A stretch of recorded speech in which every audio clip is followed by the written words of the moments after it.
but that's all right. It's me and you. We got a special kind of friendship. I am not your friend. Sure you are. Fishing buddy?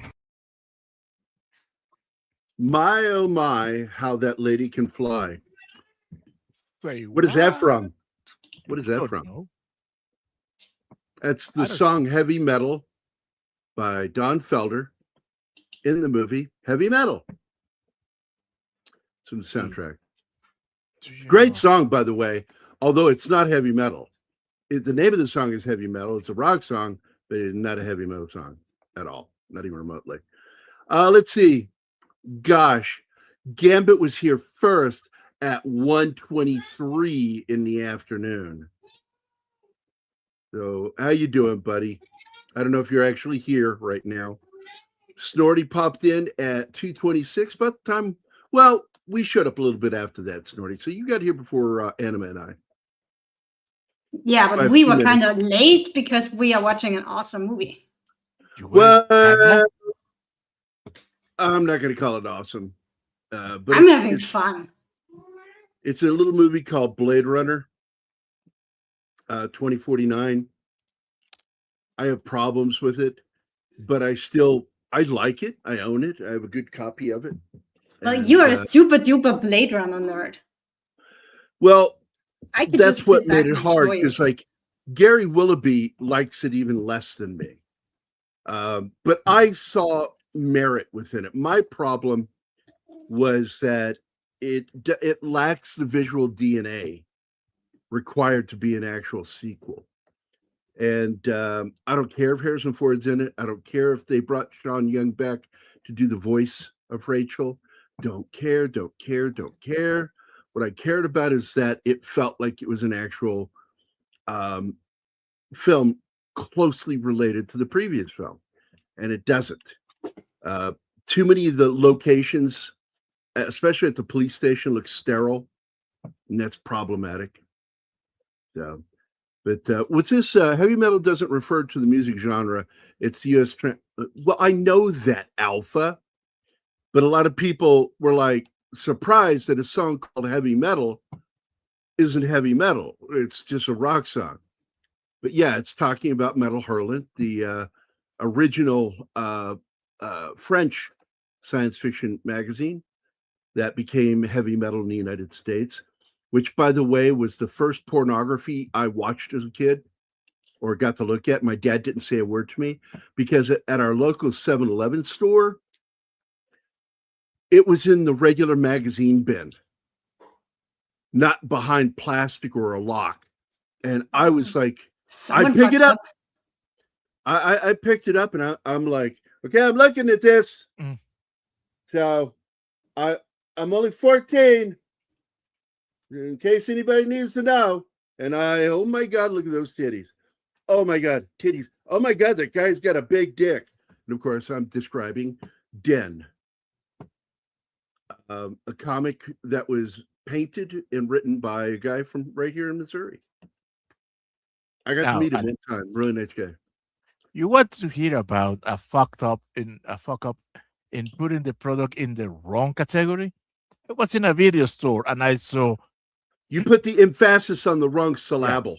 fuck off. You make me lose my train of thought. Oh no!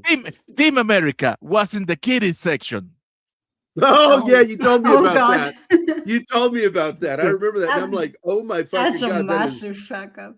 especially if it was the unrated version where they actually have the Yes, it was sex because I scene bought it. with the chocolate pudding poop. Oh my God, I can't fucking believe that. Great Gambit, Super Snot, and the Amazing Martine. It's officially Friday. Yes, it is, John. And John, both of us have put a word out to Chris for next week. I'm still not heard back from him. What, Chris DiPerno? Yeah. Nice. And and hi all. Well, you need to say I did not. Yeah, I did not hurt her, or I did not hit her. I did not. I mean, hi, Mark.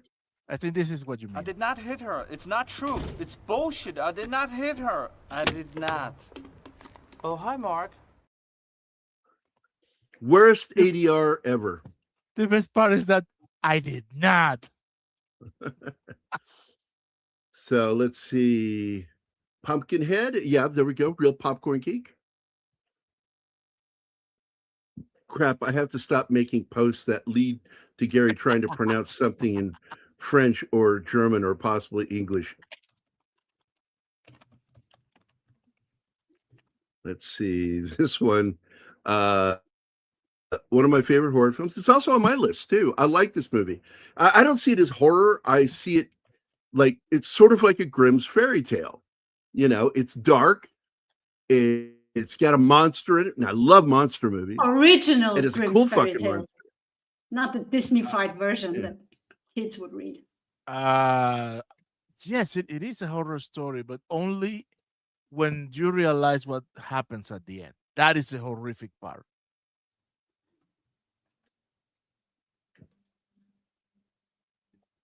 What do we have here? Slasher Fred.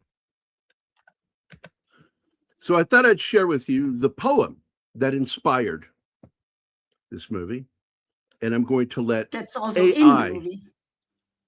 I'm going to let AI read it. So here we go.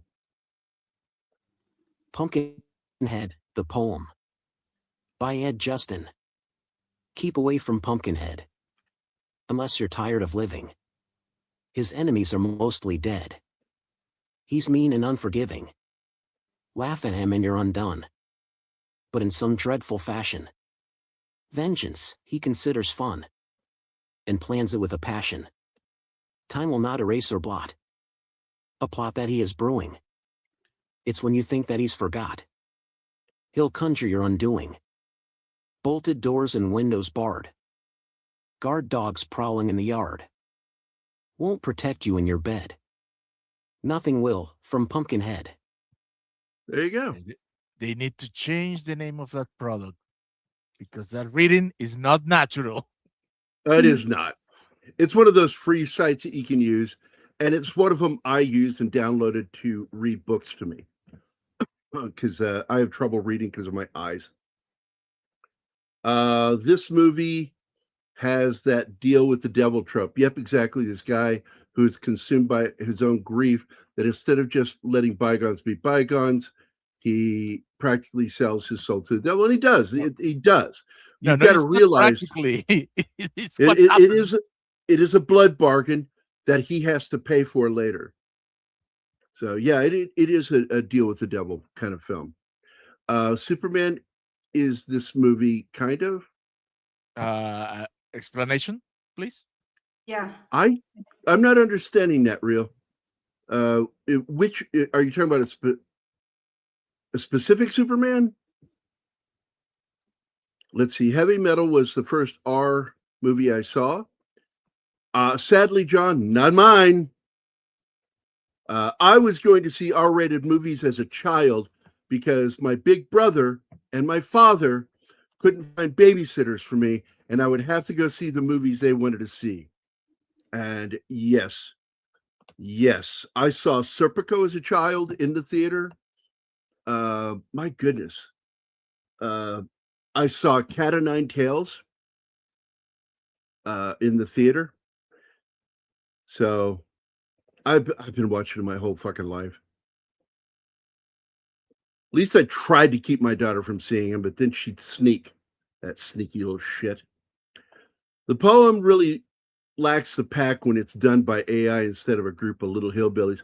Yeah, it really needs that hillbilly nuance and accents. Absolutely agree. And sadly, that AI free reader site does not have any redneck ones. And of course, what is that? Money, Devil, Pumpkin. There you go. D. Bud Martin. John Whitaker is here too. What's up, my friend? Oh, I forgot. Where's it at? There we go. Fuck you, Alpha.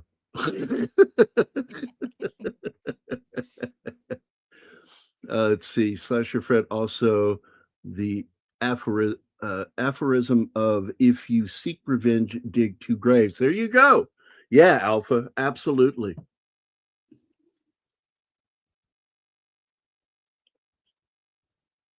Oh, I mean to say, in Jeff East from the Smallville portion of Superman is the male lead in Pumpkinhead. Oh, gotcha.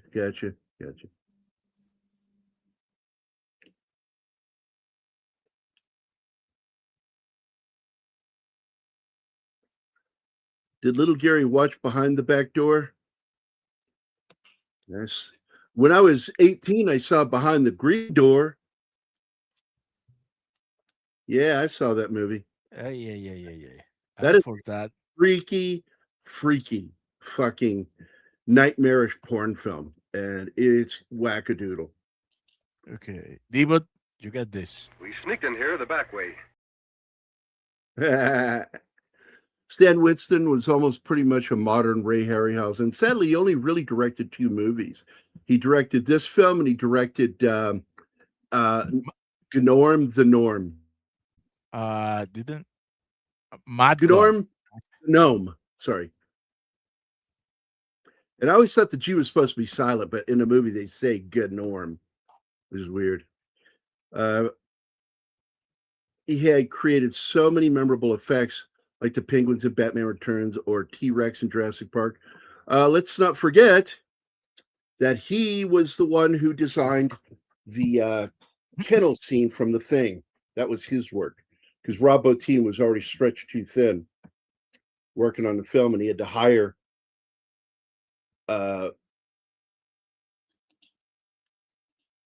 Winston to come in and do that. Also, that Stan Winston was the guy that saved Predator. We must never forget that. Well, because the original insect design was awful, and he was on a flight and showed his idea of what the Predator should look like, and he was immediately hired and put in place of the other guy. Debut, Joe is he's working on Fridays, and Meth, I think he's on his own show at this moment. I think you misunderstood him. He is working on his privates. Oh, Stan Winston, the special effects artist, directed this movie. He directed this one and Norm the Gnome. And it's a terrible movie. It really is bad. And he did some music videos past that. Like, he worked with Michael Jackson on some cool ass shit. Like his Ghosts music video. That thing's fucking insane. What's his Stan Winston should have directed more movies? I agree. But his 2 films tanked. So that pretty much was a guarantee he'd never make another movie. Yeah, but this one mostly tanked because of the limited release that they got, because De Laurentiis company was broke. So they could only do a limited release in the US, nowhere else. And it did good on home video. I think that's backwards. You meant to say endoskeleton. Because once the skin is off, it's an endoskeleton. But yeah. Yep. Big fan of his work on Terminator. And hell yeah, this film poster gives me the creeps. I love the 2 paintings, the original 2 movie posters for this movie. And I like the second film. I've never seen the 3rd or 4th film, at least not that I remember. But I did like this film, and I like the sequel. I have never seen none of the sequels. The second one, I think, is the only one that's a real sequel. And that's why I feel that way. It has the same feel and location. Okay. That's an endorsement. I will apply myself to watch it. I also like the movie poster. It kind of reminded me of the Freddy Krueger artwork. It may very well have been picked by the same guy that did the Freddy. I think this first and second one. No, not the first one. It was the second one.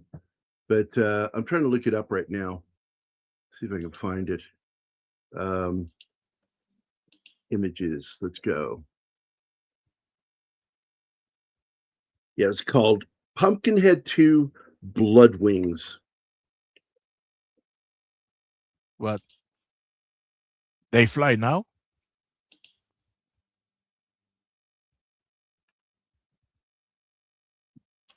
All right, images. Here we go.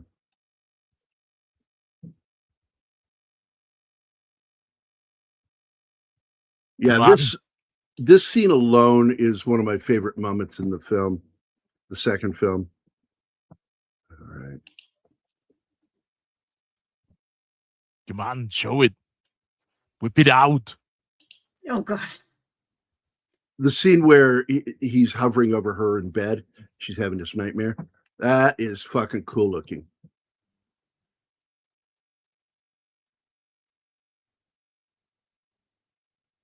Some cool images here. And here's the artwork. I'd like to see a large version of it. There, that's a little better. It, It kind of reminds me of like the Evil Dead 2. Swallow your soul, where the old woman zombie is in the basement. Swallow your soul. Swallow your soul.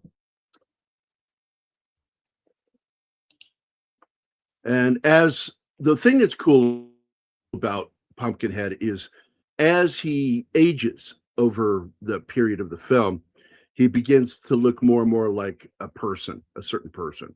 And in this film, it's like Lance Henriksen. This is at the ranch scene here where he comes through the doorway. This shot always reminds me of the creature effects from Extro. oh, look at that. Lance came back for 3 and 4.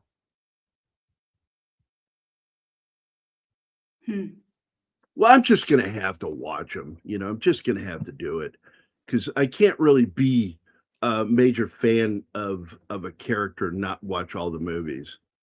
But one can. But I do love the Pumpkinhead costume design. It's really cool, especially when it gets more like his face, and his face gets more like Pumpkinhead. That's so creepy towards the end. Yeah, this is back in the 80s when they had shitty fucking safety with lenses and eyes. And because you had guys like Louis Gossett Jr. where it did damage to his sclera.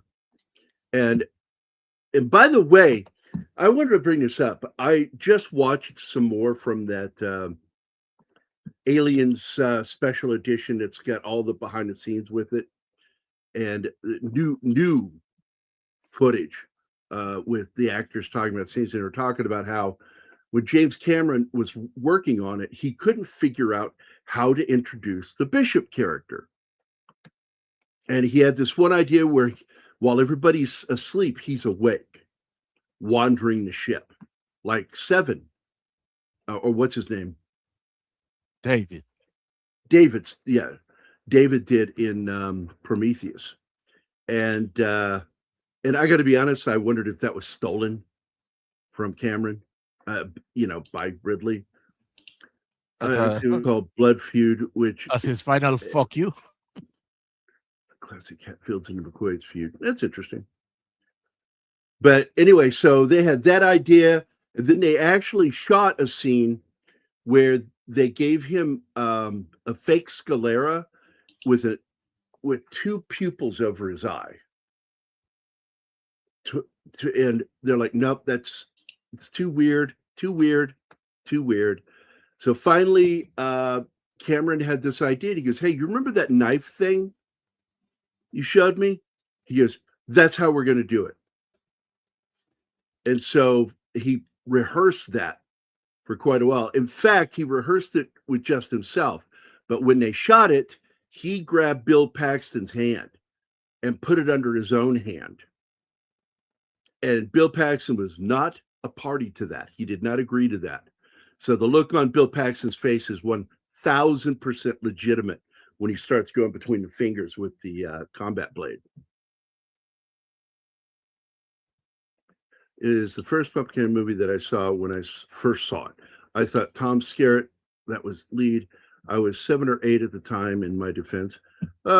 look, I actually enjoyed the second film, so I've seen a cool Pumpkinhead figures.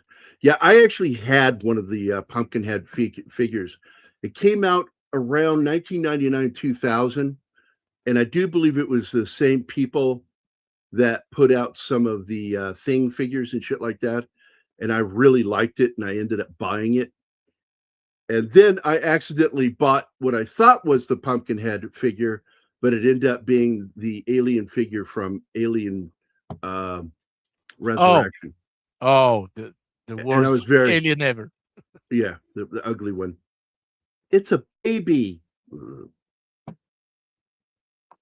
It's a fugly baby. It's Yeah. a fugly.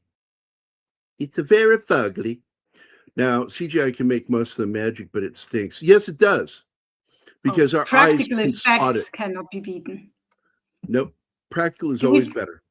Do we still need Google, or can we put up the slideshow? Well, I wanted to show the weird score for this thing. Like, Hmm. how in the fuck is the audience score so fucking low? Because this is a fucking cult film, loved by millions.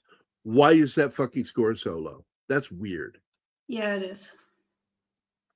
And of course, if you look at the photo there, that's as he's starting to become look like Lance Yes. Henriksen.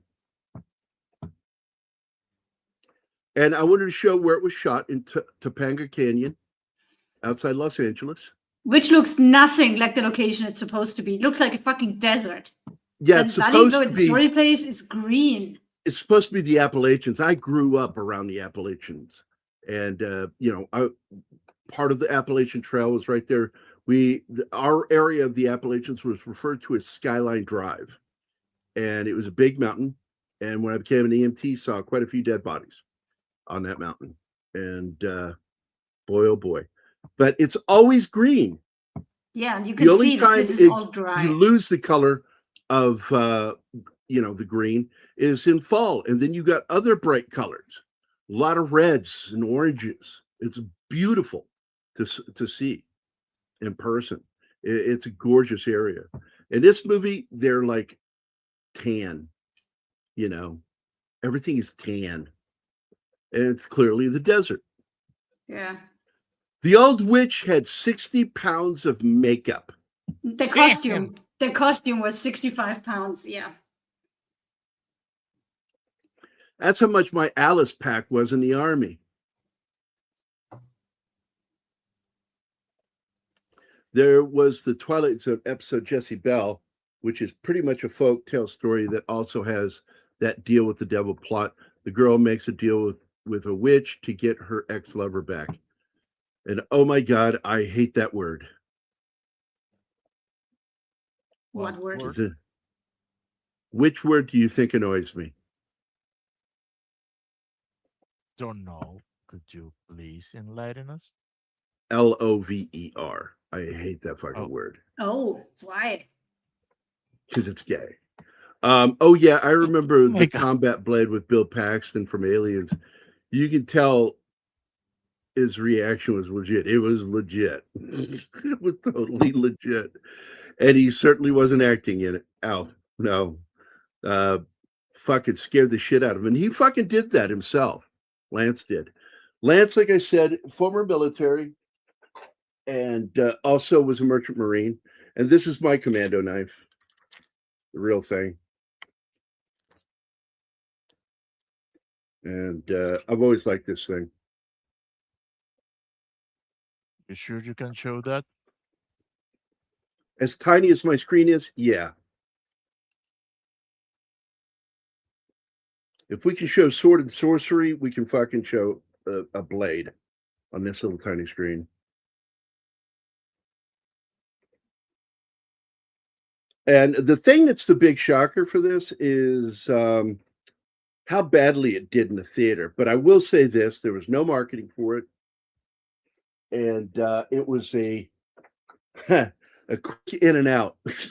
They put it in a It was theater, only in certain hold it. theaters too. Raisin. It wasn't even everywhere in Yeah. the United States. It was. I said very that on limited. purpose. I said it on purpose. So I phrasing know. was intended. I say what It I needs to want. be called out. I don't care. If I want to say phrasing, I will say phrasing. I'm a rogue. So the movie is based on the poem or inspired by it. De Laurentiis Entertainment Group sent Stan Winston the script, expecting him to only do the effects. But Winston instead saw in the project the opportunity to make his directorial debut. While Winston was busy refining the story, he gave free rein regarding design to artist Alec Gillis, who will be a guest of ours, but not anytime soon, because I just found out that he's not going to be available until August to come on the show. Shane Mahan and John Rosengrant, as well as Tom Woodruff Jr., the last of whom also wore the Pumpkinhead suit. Winston's experience regarding creature work enabled the effects not to use too much of the limited $3 million budget. Filming took place in Los Angeles, California, in Topanga Canyon. So there you go. The movie was $3.2 million budget total, and it earned $4.4 million in the U.S. at the box office. Which, you know, once again, when you find out why, is because United Artists decided to do a limited release because there was so much confusion over money owed. Because this is right in that period when De Laurentiis was starting to go under financially.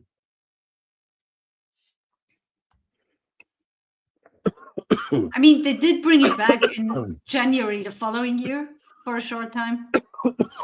They tried. They just didn't 89. have the funds to do a big release. They got to take care of their own shit. Yeah, buddy. And the MPAA needs to shut the motherfucker up. Yeah, we need to get rid of the MPAA. I got to be honest. You can show it, but you can't carry anything concealed over 4 inches in Missouri. Oh my God, then I'm in real trouble.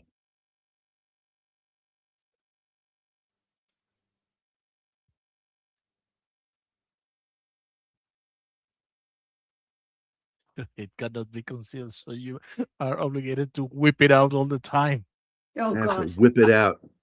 They need to admit they're messing up with their ticket prices.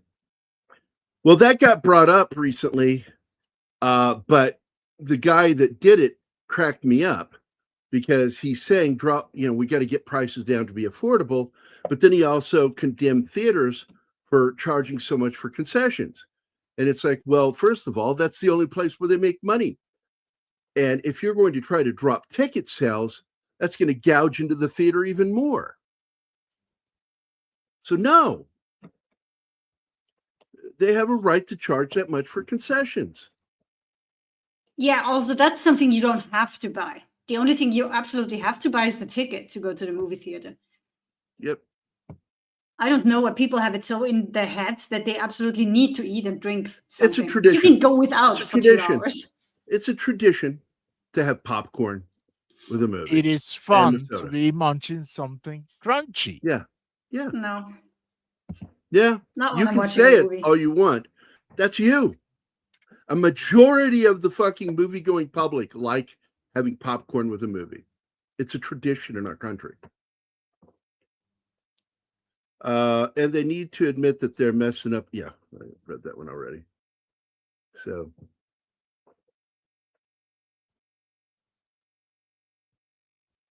boy, it's going slow. Did it stop? That's what I'm thinking. The slideshows got so slow because you stay forever on a slide. Yeah, each slide now have to run for 10 seconds instead of 5. I don't like that. Well, being struck is worse, so deal with it. But I don't understand how running them longer gets us struck instead of having them shorter. Because the AI identify it. If the images are for a short period of time, they can say it is a video, not a slideshow. Oh, that's stupid. We were being hit by that. So let's get back into home media, because home media is where this film made its bread and butter. So in 1989, MGM UA Home Entertainment released it on VHS, and they released it again in April of 95. But then MGM released the film on DVD in 2000. It's the only time. It was a standard edition on DVD. And again, they released it in 08 for the 20th anniversary edition, featuring audio commentary and over an hour of featurettes. It was released on Blu-ray by Scream Factory in 2014, and again in October of 23, Scream Factory released a 4K Ultra HD Blu-ray version with the additional bonus features. So there you go. Reception at the box office, it was a limited release. In the United States, it was released in 88 and again in January of 89. In total, it grossed 4.385 million domestic. Critical response, I don't really give two shits. Despite being a box office disappointment, Pumpkinhead became a cult favorite film. And in 2013, Tyler Dupey, whatever the fuck his name is, included Pumpkinhead in his list of underrated horror killers at FearNet, and Fangoria included in their top 101 best horror movies of all time. So it did have several sequels. It had Pumpkinhead 2, Blood Wings, and then it had Pumpkinhead Ashes to Ashes, and then Pumpkinhead Blood Feud, which is the one that we were talking about a minute ago. There is a reboot of the series has been reported in development and was to be produced by Saw executive producer Peter Block. Nate Atkins was set to write the script for the reboot. By November of 21, a reboot was in the works at Paramount Pictures with a script ready, and that a director would be announced in the coming months, which has never surfaced. Then, of course, in other media, the comic book. In 93, Dark Horse Comics published Pumpkinhead comic book series called Pumpkinhead, The Rites of Exorcism. The comic was supposed to be a 4-part miniseries, but only 2 issues were ever published. The second one ended up as a cliffhanger, leaving readers with the prospect of a winged Pumpkinhead that would have appeared in the 3rd issue. Dynamite Entertainment began publishing a 5-issue Pumpkinhead limited series written by my friend Cullen Bunn. He's from right here. Cullen is right here from Springfield. And illustrated by Blackie Shepard in 2018. In 1995, Electronic Arts published a first-person shooter computer game for Microsoft Windows called Blood Wings, Pumpkinhead's Revenge, and the game was very poorly received. Yeah, I cannot imagine this movie as a game. Yeah, now in 1991, Geometric Design produced a marketed, licensed Pumpkinhead model kit. It features the demon on display base depicting a portion of the burned out church. The model kit was sculpted by American artist Randy Bowen. The kit was discontinued when Geometric Design released its Pumpkinhead The Metamorphosis kit in 1994, sculpted by Japanese artist Takayuki Takeya. And I think he's the guy that did the Terminator too, the vinyl kit that came out in the 90s. The second kit was based on Pumpkinhead's sequel story written by Carducci and Girani and published by Dark Horse Comics series. The kit included a glossy full-color booklet that concluded the canceled comic book. Interesting. Then in 2005, Sideshow Collectibles released Pumpkinhead Maquette. And I love the work of Sideshow. I think they put out some really good fucking maquettes. Music-wise, the horror punk band The Misfits released the song entitled Pumpkinhead, which was featured on their album Famous Monsters, released in 1999. And I've heard it, and it's pretty good. Look, I like The Misfits. It's one of those weird things. But I'm not that big into hard rock, but when I hear something good, I fucking like it.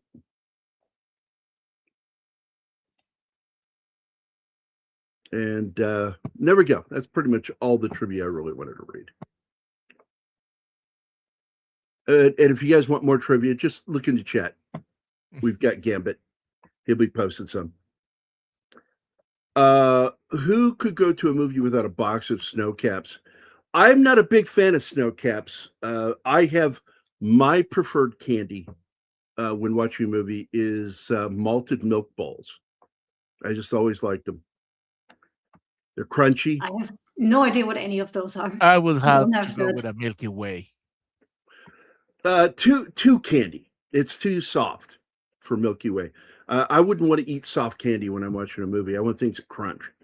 And M&M's, Reese's Pieces, good because they're crunchy. Uh, uh, hot was it? Who is it that makes it? Well, you can always go with caramel popcorn, which is my go-to. Ew, no. Half caramel popcorn, half butter, and then you mix No, them, and oh my god! if I want caramel popcorn, I want it all by itself because it's an amazing treat. I tried sweet popcorn and I find it gross. Dude, there's a movie chain here. Whoppers made Wait. the malted milk balls. There's a movie chain here in Mexico. They have jalapeno flavored popcorn. Oh my god, that is from another I bet that's planet. actually good. I bet that's It good. is. Gary loves balls. In his All right, mouth. here you Read go. the whole thing.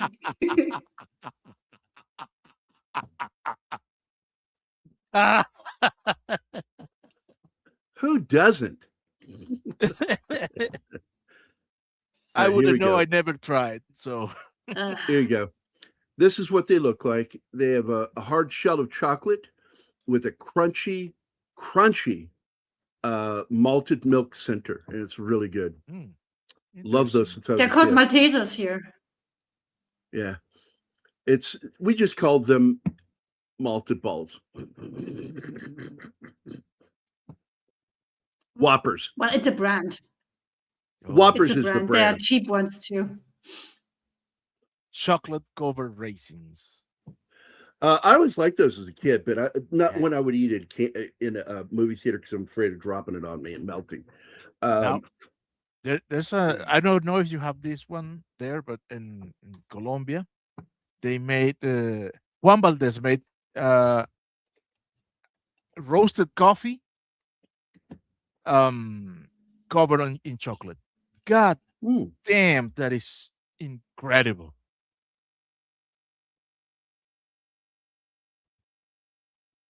So the guy that plays kind of the bad guy in this movie is the older brother on the motorcycle, played by an actor that really made a career out of playing jerks. Is Well, John he has the jerk D'Aquino. face. He does. He has a face that makes him look like a jerk. And he made a career out of it. And his name is John D'Aquino, if you didn't hear me before. And he's been in a few things. Like, I'm just like, God, I don't remember him from very much, to be honest with you. Just remember seeing him in the 80s and 90s. He was, oh, God, he was in AP Bio. That was a show that started out good and fell apart, all thanks to Patton Oswalt. God, what a cunt that guy is. He was in Dexter. What? He played 2 episodes as Ed Hamilton in Dexter. I'm assuming another serial killer that Dexter has to put down.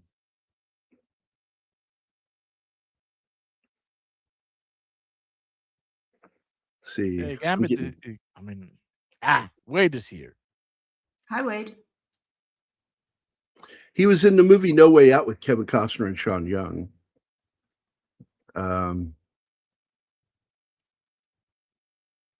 He was in Magnum PI,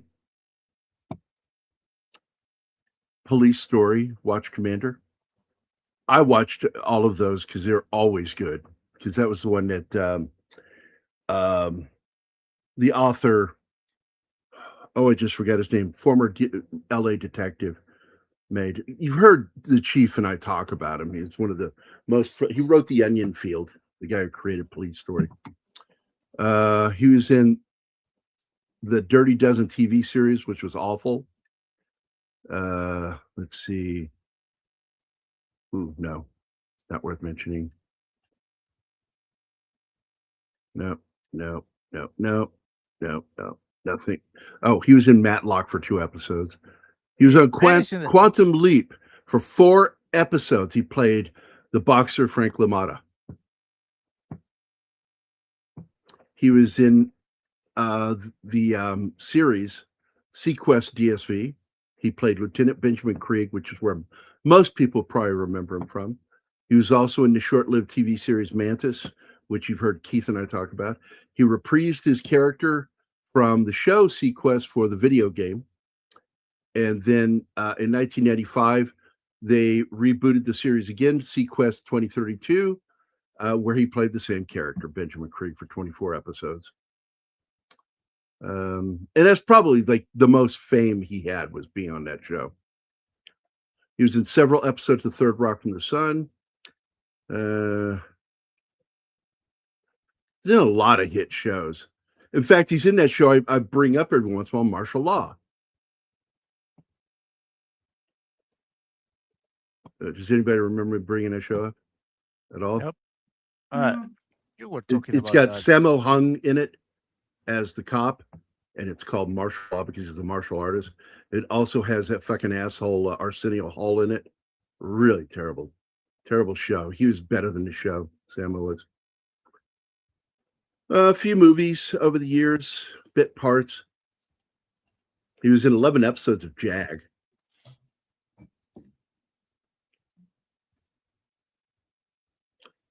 Oh, is this really a show about the first kid called Corey in the House from 2007 to 2008, 34 episodes? He played President Richard Martinez.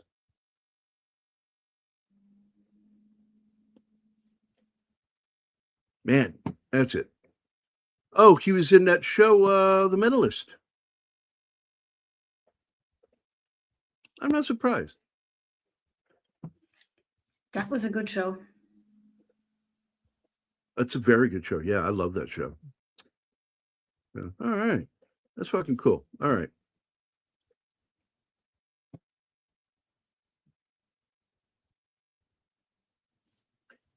So this afternoon, I got word from a dear friend of mine. He was my dad's best friend. And I don't know. I wasn't sure I wanted to do a show today because he told me that he's dying. And I'm like, okay, something new for me to have to process. I think you should call him in a couple of days or so. I'm terrible at those kinds of phone calls.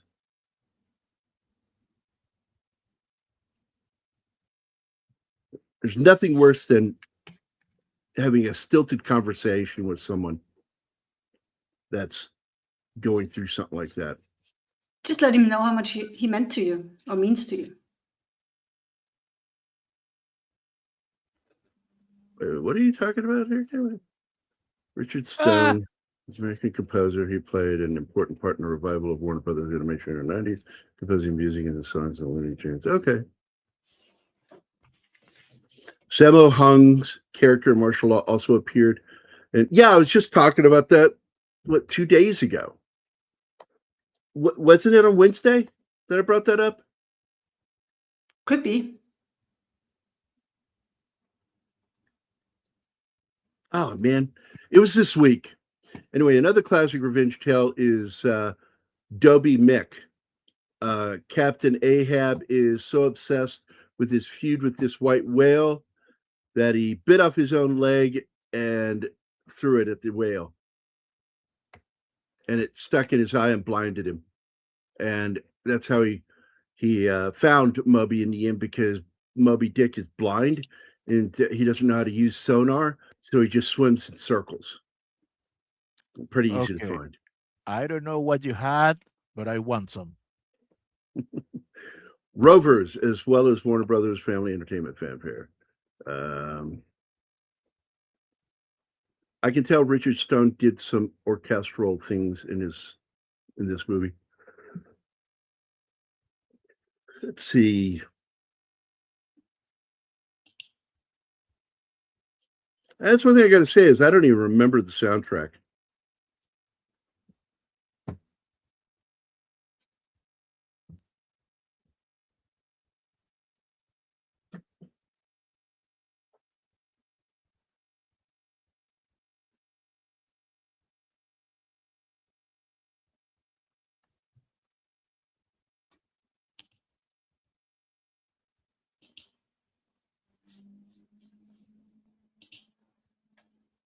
Orchestral Maneuvers in the Dark. No, that was another band. It's the name of a band, Orchestral Maneuvers in the Dark. Oh, okay. From the 80s. That's a weird name. Well, hey, Penny. Oh, hi, Mark. I know. I didn't mean it to sound that way.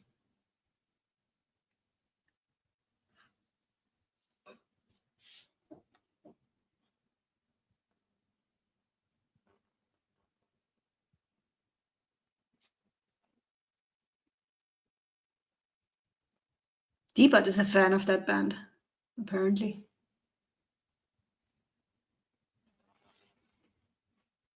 Yeah, the other name they're called is OMD, which I always thought was weird because it's not OMD. Because there are a lot of other connecting where it's like in the. So, but I'm trying to remember what. That one sounds better, leaving out the in the.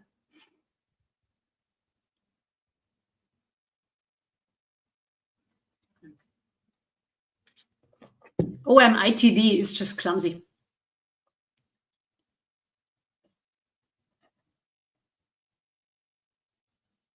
Yeah, they did Electricity, Messages, Enola Gay, Souvenir, Joan of Arc, Maid of Orleans, Talking Loud and Clear, Tesla Girls, Locomotion, So in Love, Secret, If You Leave, Forever Live and Die, and Dreaming.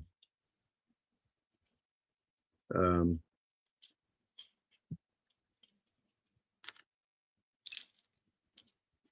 to remember, I think this one song in my head is one of theirs.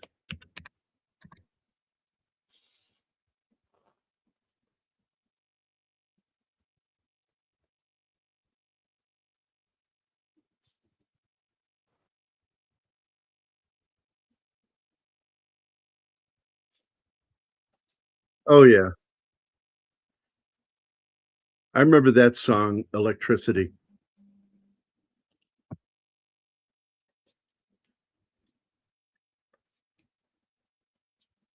Yes, I have Peter Pumpkinhead playing in my head right now. I love that song. Dude, I love that song.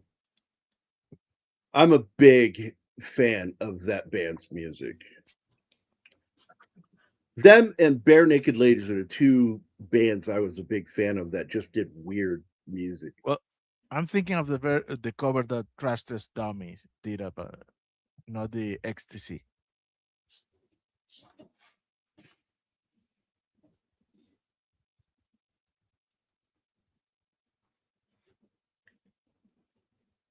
Oh, really, Gambit? Nice.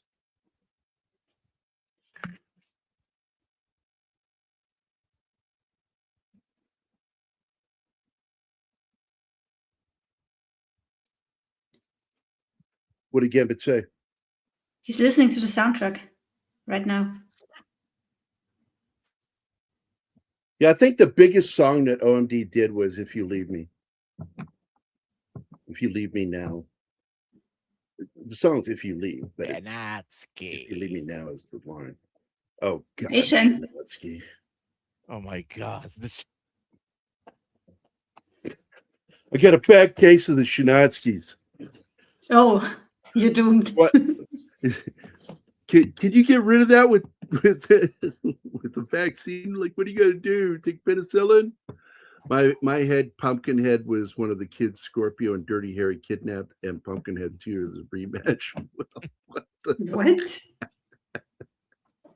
That's funny.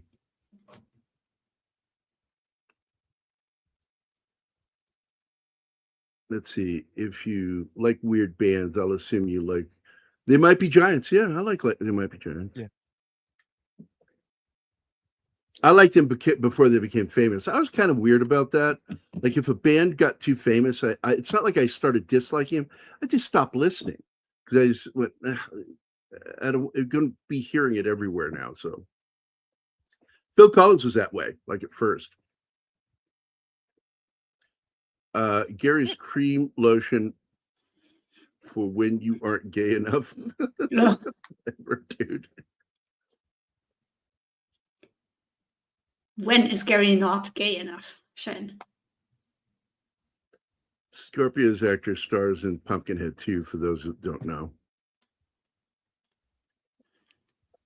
Yeah, that's a guy whose career, man, it had such a weird trajectory. And if not for Star Trek Deep Space Nine, he'd have been relegated to a nobody career. That saved his career.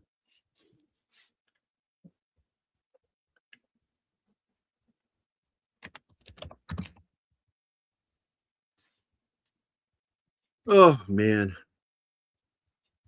Because I recall his character was pretty popular on the series because he played, I think the character's name was Garrick. Garrick, yes. Okay. Thought I said it right. Just plain and simple Garrick. Because he's a tailor, right? Isn't that what his character's supposed to be? But he's a spy. He was posing. He was a tailor. He had the talent, but he wasn't a tailor. He was a. I think it was a play on. Was it a Tinker Tailor Soldier? Yes.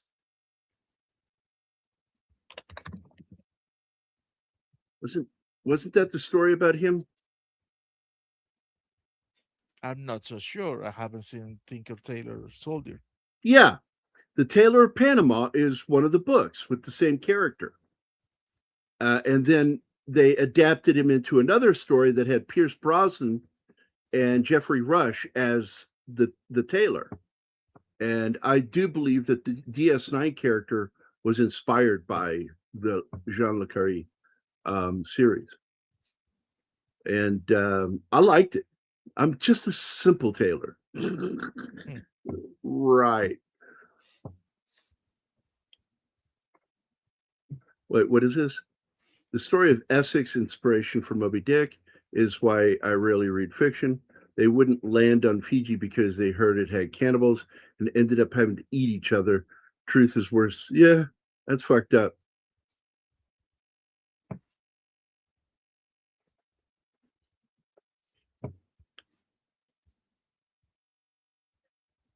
Yeah, I was asked why I refused to listen to the music artist Moby. And I said, I didn't like what he did to Ahab and his crew. Oh my God. Why would I listen to his music? I almost fell for it. The cruel irony of it is in real life, Moby is a dick. And not in a good way. He's a fucking asshole. Thank you. That was needed.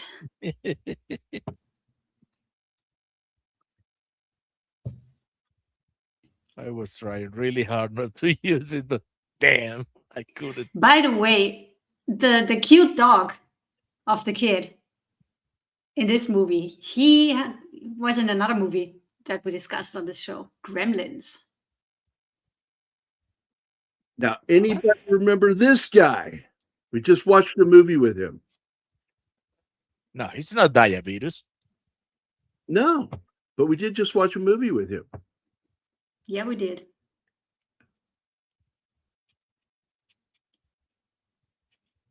But I think he was way younger when he made that movie than he is here, because I didn't recognize him. You had to point that out to me. Can you? It's right about the same time. It's George Buckflower. He plays the homeless guy at the beginning of. They live. They live. They live, and then ends up being rich at the end. George Buckflower. He was a regular in the horror movie circuit. So he's the one who ends up helping him find out where to go to get revenge on these young people.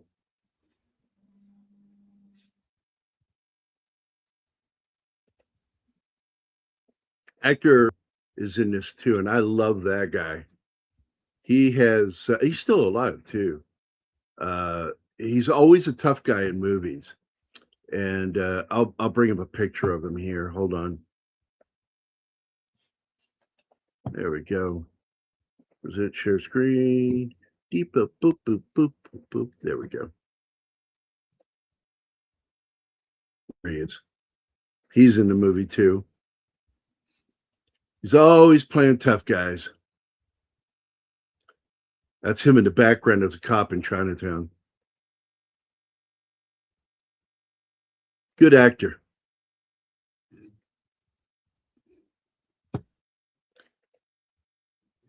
Oh, and I guess I could show this. This is a pretty good shot of the witch.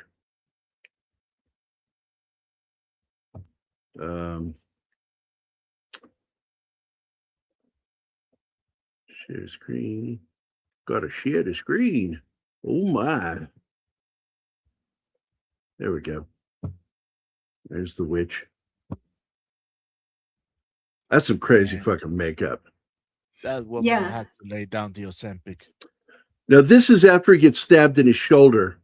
He falls on that pitchfork, and that's when he turns, and suddenly he's got the crazy fucking plastic eyes. And there's the witch.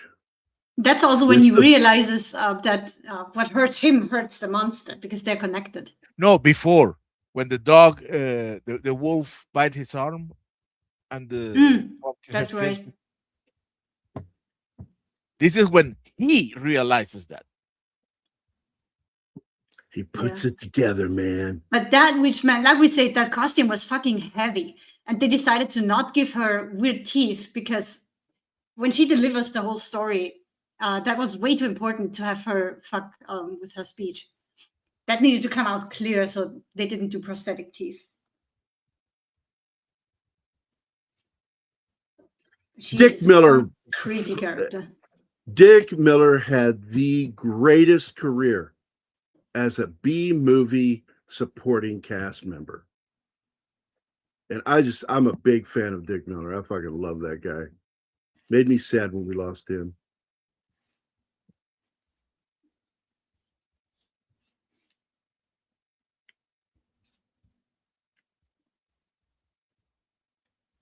Yeah, I didn't like Picard in that movie, First Contact. Was the first time I liked him, to be honest. Really? Yeah, he grew a pair for the first time.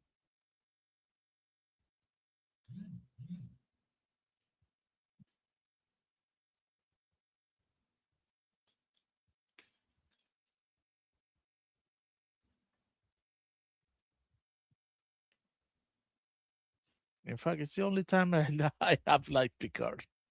I did not like that character. That's weird. He was too stuck up. Thank God we had Riker.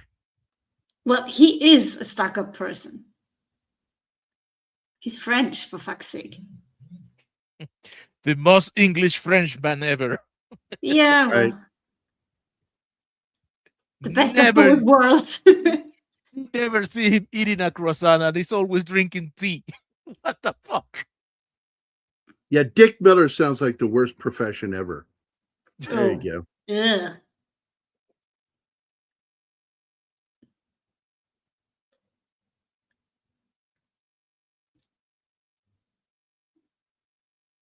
Shenatsky, please do not encourage Gary.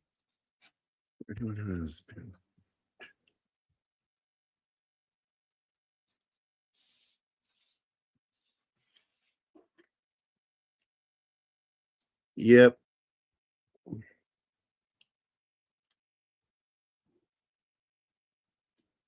Where you can hear echoing off the hillsides.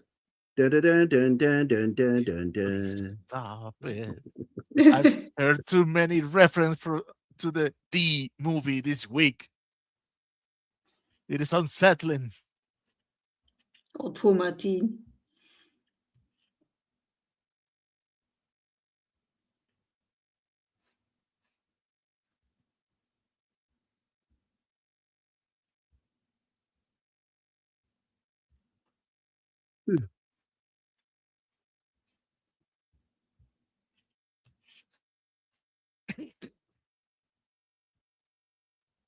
Yeah, he's one of the beat cops there at the beach when they find the body of her husband.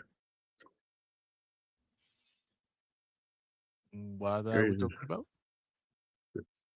That actor, LeBeau, he plays one of the beat cops in Chinatown. Oh, Chinatown. That one. Forget it, Jake. It's Chinatown. Oh, Man, come on, Shinatsky. the Mountains of Dick Miller. He's just being Shinatsky.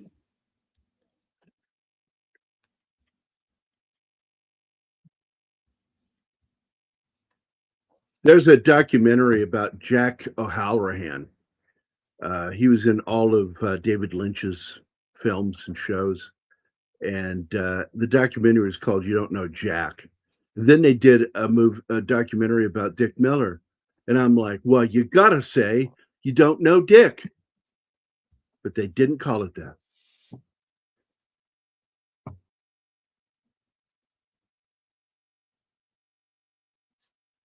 Now we see here where she sticks her lip out like Rachel Ziegler. Yeah, she does this weird thing with her chin. It's an odd tick to have. Yeah, you've not seen anything weird until you watch the video with just no sound of Rachel Ziegler moving around in her fucking outfit this last week with the fucking mesh white over her eyes. Oh, There's something wrong with her. Definitely.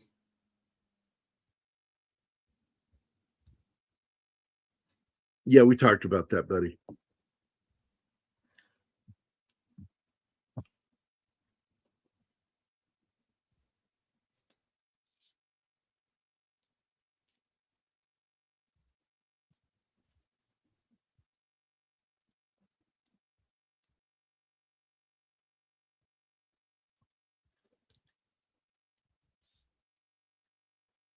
Oh man, slides like that are just awesome. You have no idea what the fuck you're looking at.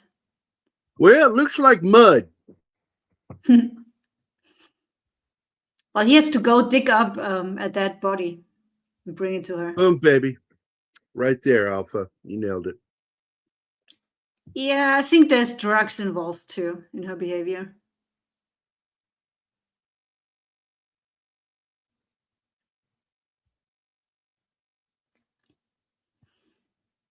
Everything she says is so creepy because he obviously goes there to get his boy back. But she says there are things that even she can't do. She can't bring back the dead, but she can give him what he wants because he's just so full of rage. He wants revenge.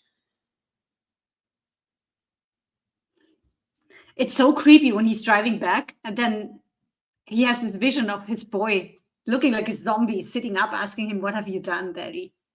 That was creepy. Yep.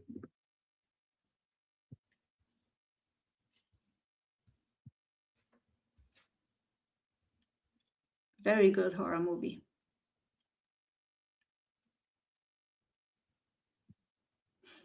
Oh, speaking of horror, there's a new series being released right now. It's called Widow's Bay. We're watching it. There's, I think, 3 episodes out.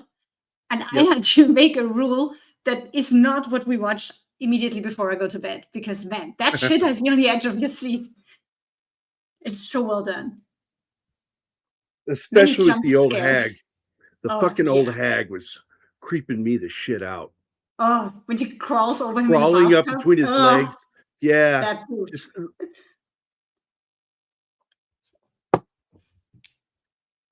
So if you're into horror, go check out Widow's Bay. It's a very good series.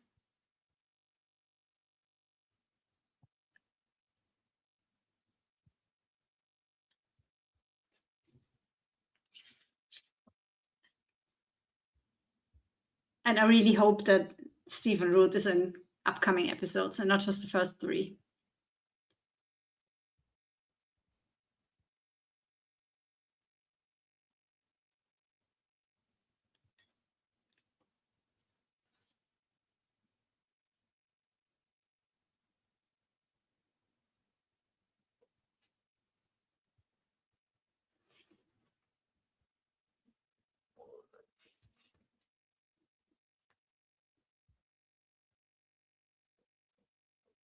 Hey there. Yeah. Are you frozen or looking up stuff, Gary? Maybe both. I'm writing Chris back.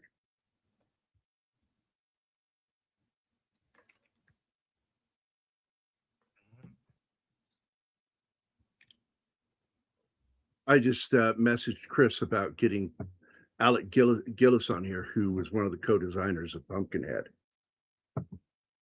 That would be really cool.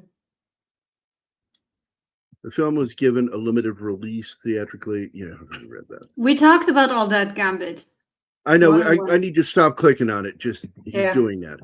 The creepy scene anima shows he almost immediately regrets that he did, but he's still in severe grief and wants revenge. But he knows that he got involved with something that you don't want to be involved with. Black magic. It was the Halloween monster, not particularly creative in German. Huh. Not really, no. It is worse than black magic. It is blood magic. Yep. Because she's using his blood and the kid's blood too. That's when shit is really black.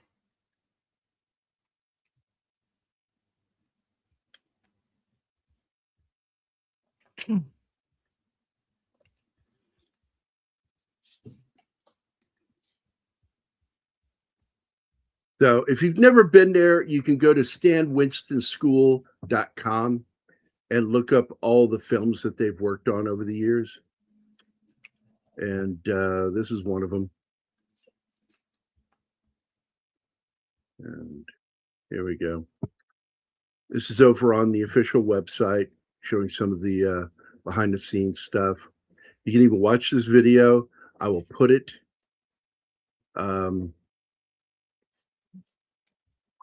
open link in new tab, and I will share the link with you guys. Copy video URL. Here you go.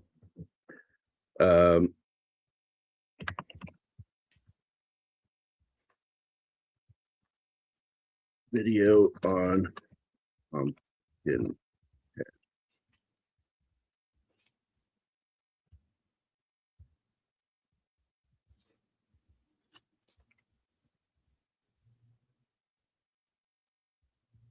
So there you guys go.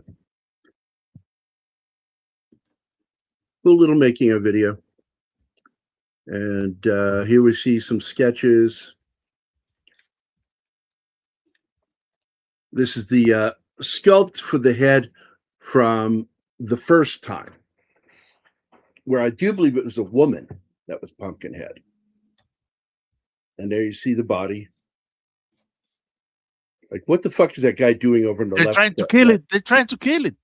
Yeah, he's got a hammer and a fucking, looks like a fucking spike or something.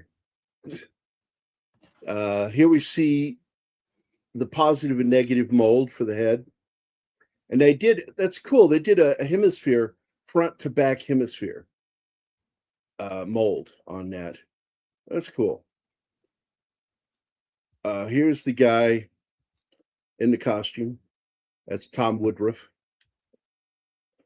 And this is really cool. Him on the stilted legs.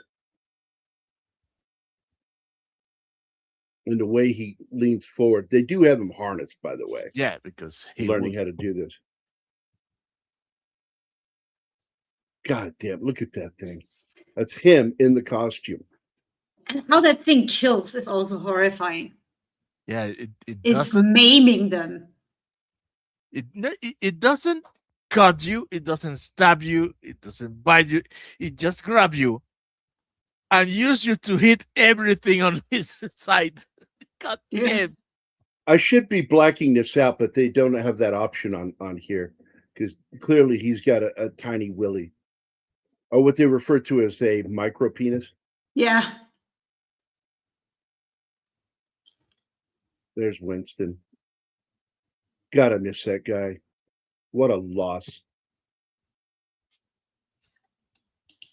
And he spent years taking care of himself, training under Arnold Schwarzenegger. That has to be. There's Alec, by the way. That's Alec Gillis right there.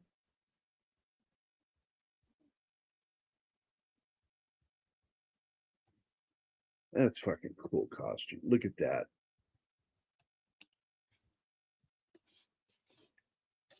I really that a like the costume? shoulders, how the bone sticks out Yeah. like that. Yeah, Is that a Looks costume very or a alien. model? that's the costume.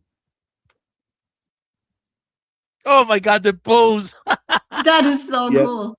Arms around him. That's fucking Yeah. hilarious. And that's Gillis, that's Woodruff, and that's Winston, and I don't know who those two guys are.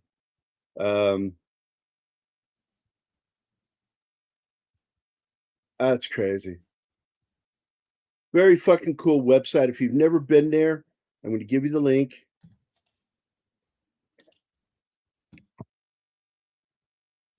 And here you go. Winston Schools. Boom. Go enjoy that website. There's so much to see there. Another guy that has a great website and a video series is Tom Savini. And I love watching his videos. Let's see.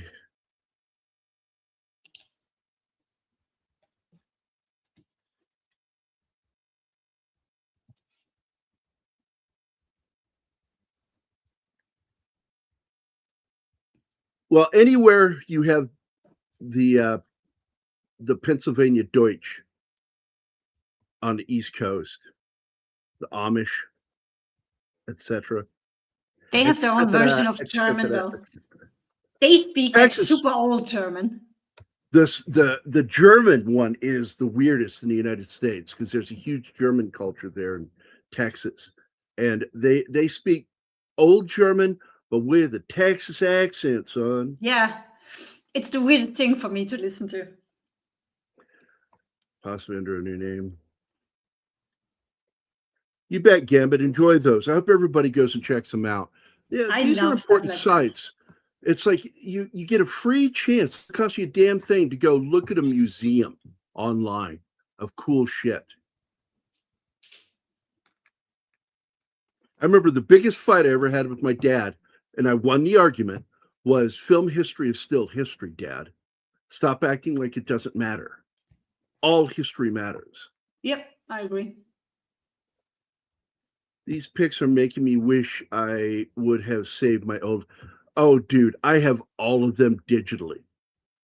And I'm so sad because Fangoria.com actually allowed you to go through their entire catalog, and only just this spring made it not public anymore. So you can't go through their entire PDF catalog. Oh, that sucks. I don't want to say that sausage was bad. It was just the worst. The old witch is fucking scary as yeah. I think you meant as hell, not as well.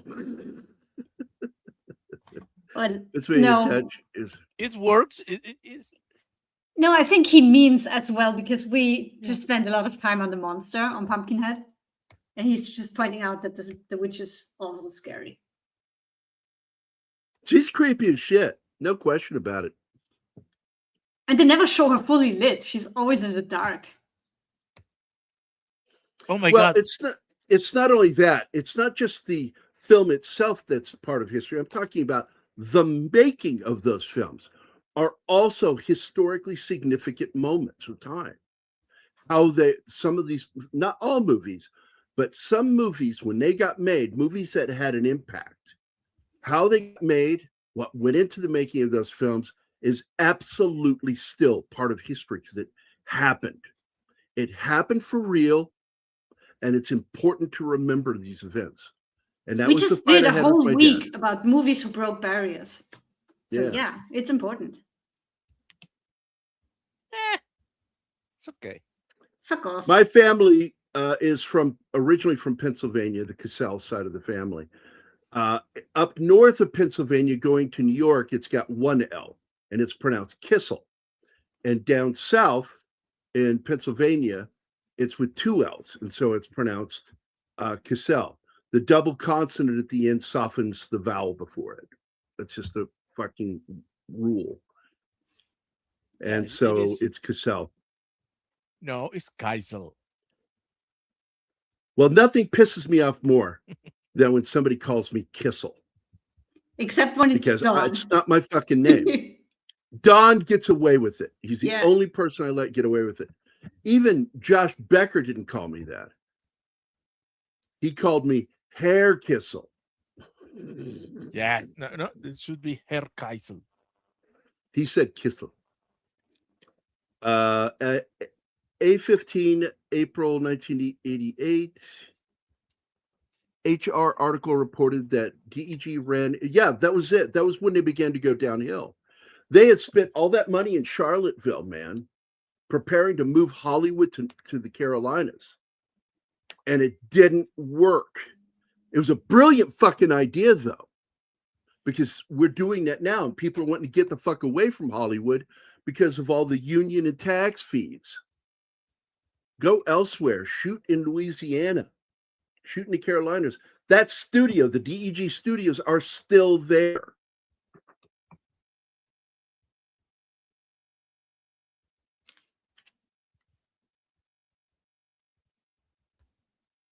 Or until he paid someone to give him credit for inventing it. Yeah. Thomas Edison was a shithead, man. He really was. People said, well, Westinghouse does the same thing. I said, au contraire, mon frère. Westinghouse didn't put his name on the fucking patents. He allowed the person who designed it to get credit for it. Yeah, what Edison did to Tesla fucking sucks. Edison wasn't a shithead. He was almost a mobster. He is how every entrepreneur should run their business when you're going to have employees, especially large amounts of employees. He created housing. He created medical hospitals within the companies to make sure his employees were taken care of, that they were in good health and they had a nice place to live. And in the end, when he died They took care broke. of the funeral. And his employees, former employees, not only paid for the funeral, paid to have 2 fucking memorials built in his name. That's how much they loved him. Every entrepreneur should be like that. His rule was they get paid before I do. They get paid before the investors get paid. Except for Tesla. Tesla, well, he didn't do anything. He didn't hurt Tesla. The reason things didn't work out with Westinghouse and him. No, I'm talking about Westinghouse. I'm not talking about Edison. Fuck Edison. When I talk about the history of electricity and shit like that, fuck Edison. Westinghouse has more products to this day in the average house than anybody from the past. And Westinghouse was the man. He took care of his employees. This is what I've been talking about for the last 10 minutes. Westinghouse, not Edison, Westinghouse. Westinghouse, Edison kept trying to screw it. Eventually he fucked him. So what happened, if you're just curious? So the big banker, close friends with Edison, talk about the mob. Titanic guy, what is his name? Famous banker. Anyway, he called in on his note, Westinghouse, early. You can't do that today. In fact, it's considered illegal if it happens. It's a crime to do that.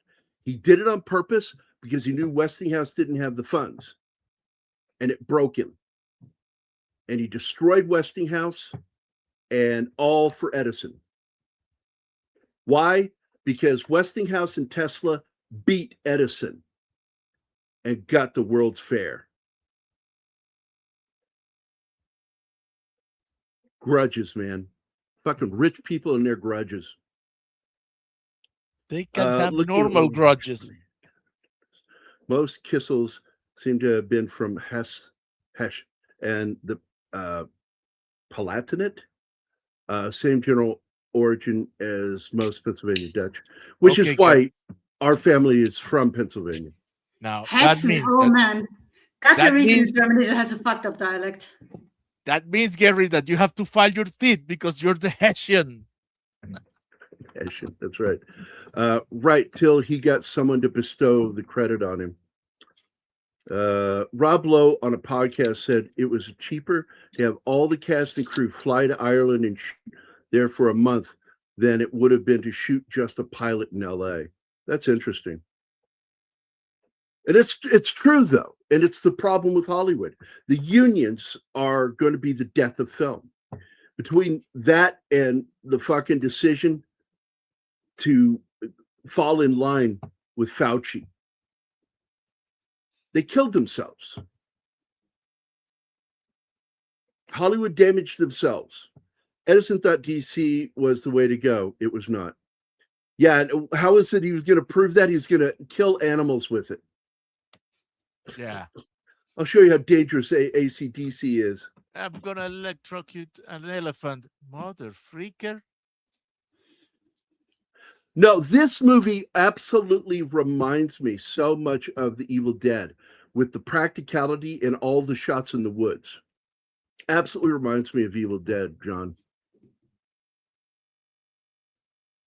This witch here reminds me of the fucking Evil Dead 2 woman in the cellar. Swallow your soul. Played by Ted Raimi. For those who don't know. Yeah. Henrietta was the name of the character. And by the way, Sam tortured the shit out of Ted. He wanted that role so bad. He says, how bad do you want it? I want it bad. He's okay, I'm going to torture you then. And he did. What? Oh my God. The harness that he put him in was absolute fucking crushing his testicles. It was great. Poor guy. Hey, Sam Raimi, man. I love the hand, the three fingers, you know, the opposable thumb and then two fingers. Or is it three fingers? I think it's three fingers and a thumb, right? I think it's 3 and a thumb. Yeah. Yeah. 2 would be a little bit too alien and weird. And the real hand is up inside the hand, working the fake fingers. And it's fucking cool. Probably behind the hand because these arms are long. Well, yeah, it's up in the arm and the hand. Yeah. Like, I'm assuming that the hand is right where the wrist and hand is. And it's squeezing in the fingers to do what it needs to do. Fucking brilliant animatronics in this shit. The face, all of it. Yeah. And of course, having the stark lighting that they use in this is one of the best ways to hide flaws in the costume. Very clever. They should have done that in Ultraman. Because, man, they have bad costumes on that show. Oh, the original? Yeah. Yeah. I mean, it's cute. I really had fun watching them, but the kaiju costumes are The costumes got better as the show went along. I know. Especially Ultraman's. And I couldn't believe it. They just did the one season. It's just so goofy when you can see a zipper on the back of a monster. Stuff like that. Or tears in the costume. Yeah. Because that was the one that was in the scene where it's 3 monsters up in the snowy mountains. And the one had big tears in its costume. It's falling apart.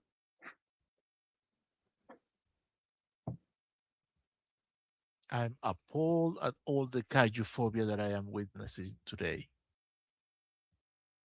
Who is kaiju phobic?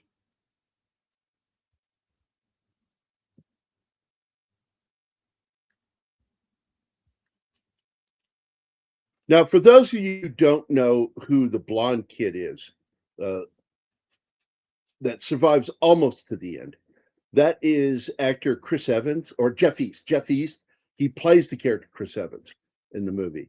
And he is best known for one specific role. And I'm going to put it up here and see who knows what movie this is from. Any real movie fan should know what this is. Here we go. Share screen, present, share screen. There we go. And pull the movie down, put the picture up. There he is. He's the blonde guy in this. No, That's him. I know they use a prosthetic nose in Superman, but I still don't see it. That's him.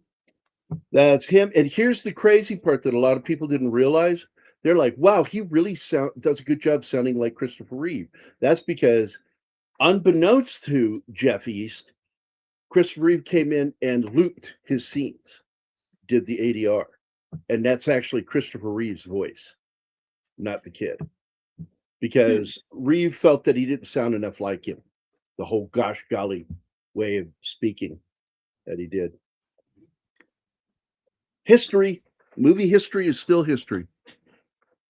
I was working with a group in Missouri to get the tax to pass tax relief for movies shot. Oh, look, dude, don't even get me started. I was with the Missouri Film Alliance, and they fucked everything up once we elected Jay Nixon as governor.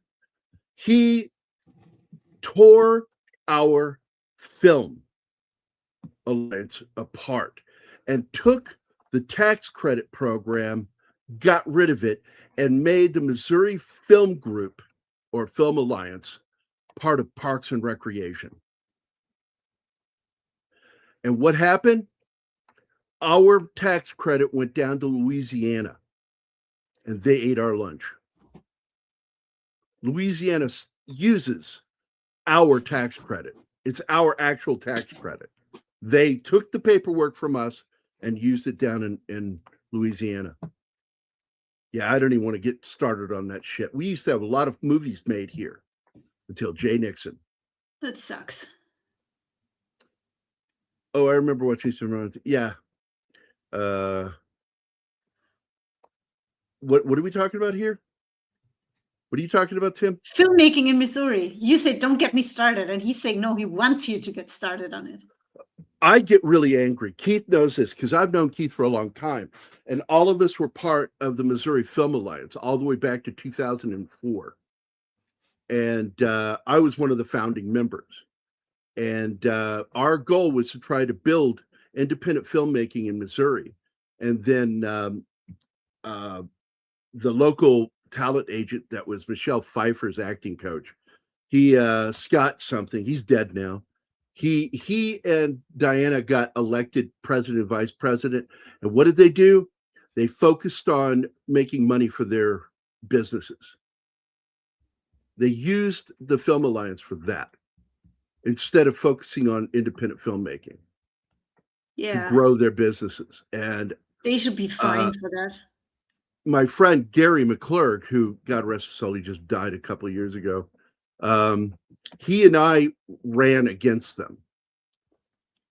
And they did a video discussion between Scott Arthur was his name, and I basically called him a prick to his face. I said, you are a prick for doing that. I said, and I'm ashamed to be even sitting here because you have no regret for what you did. And that's when I quit. I left the Missouri Film Alliance.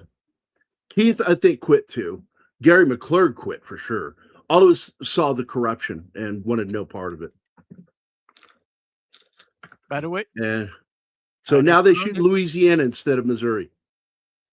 And Tim, this is for getting in late. There's some pictures of civilian casualties. Fuck you, Tim. Oh, we should do a face replacement or a face swap with Anima's face because.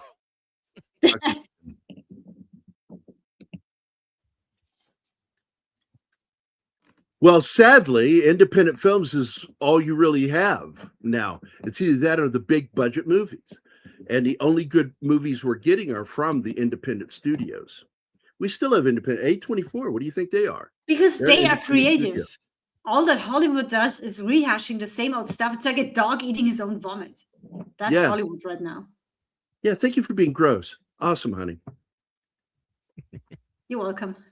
Now I've got that stuck in my head, a dog chowing down on his own vomit. That's a you problem.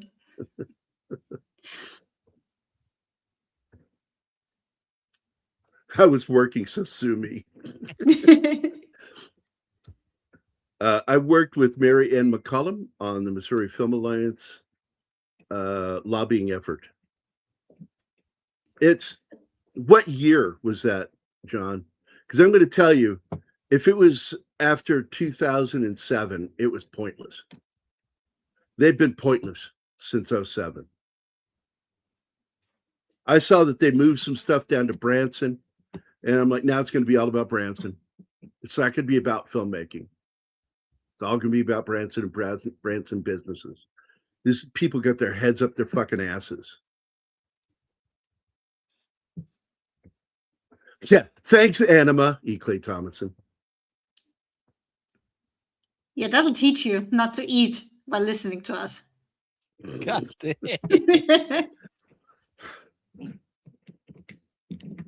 You know that Gary sometimes he's eating during the show, right?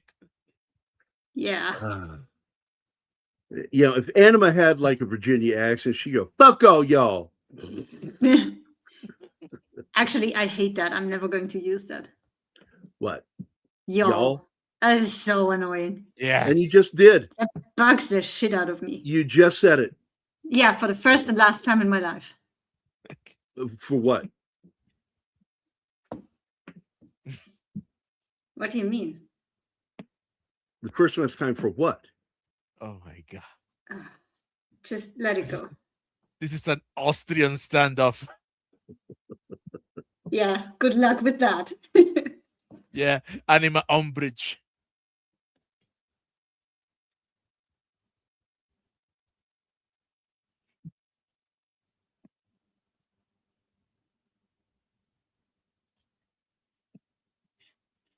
Now, it all fell apart. It all fell apart because of Jay Nixon. He sold out the Film Alliance.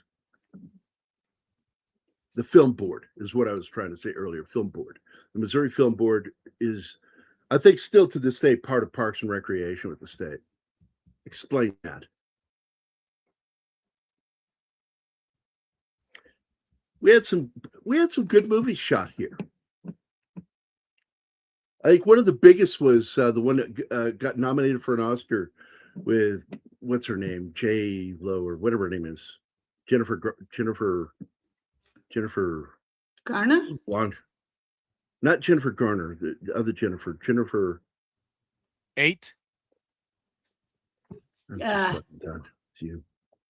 Winter's Bone is the last big movie made here with Jennifer Lawrence. Winter's Bone was shot There's a here. lot of Jennifers. Yeah, it was shot here in 2006. The first And finally got released in 2010. The first actress in human history. Yes. Oh, yeah. First in everything. Yeah, that's who I was talking about, Tim.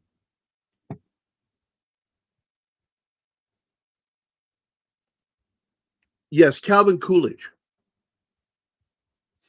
Yeah, you nailed it, Alpha. Jennifer Lawrence, she's the first female action star. Yeah.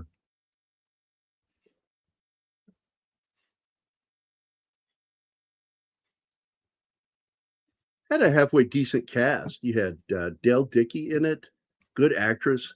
John Hawkes was in it, and Jennifer Lawrence. That is an unfortunate surname, Dickey. Yeah. Oh my God. I can't fathom the level of harassment and bullying.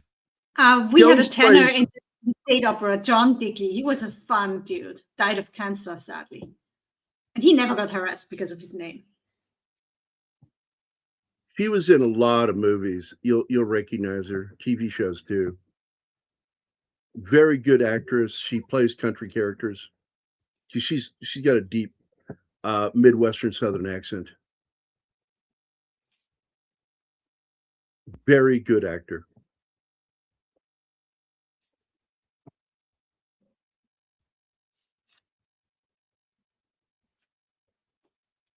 Oh, that bitch. She's funny as shit.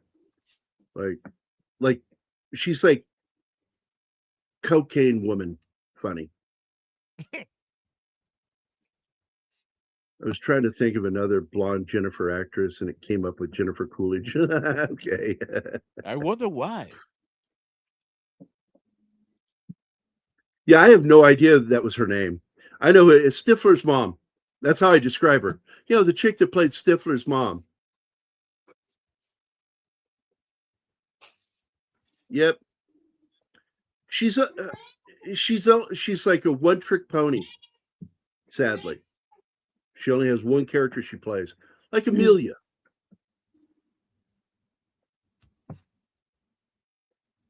Yeah, she only plays annoying.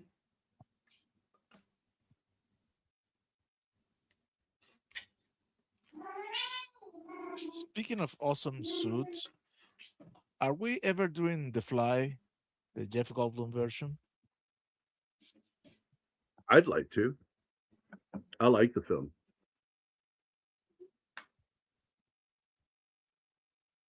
I mean, You mean? what I didn't think- Jeff Goldblum get nominated for that film? I don't remember. Effects, the effects crew should have been nominated. My God, and the makeup. Oh, that movie still holds up. Yeah, it if won not- best. It won best makeup.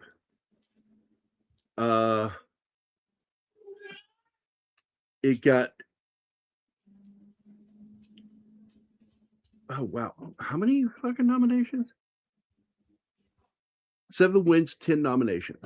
Okay, so it won for the Saturn Award. It was a nominee for best classic film DVD release with the 2-disc set that had the original movie included.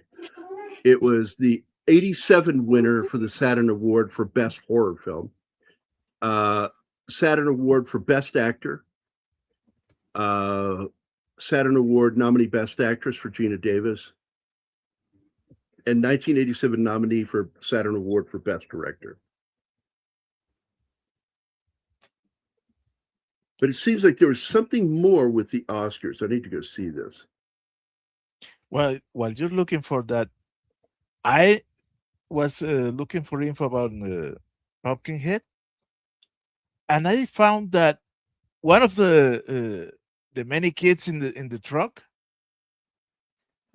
is the actress that played in Sheldon's girlfriend. Yeah, yeah. Maya Bialik, yeah. She's one of the Yeah. kids.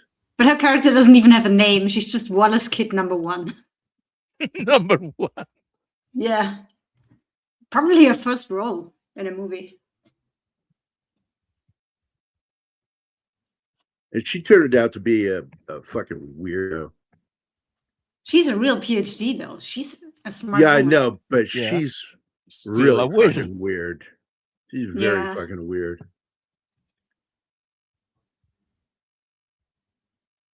I agree, John Whitaker. Jeff Goldblum needs a whole week of shows.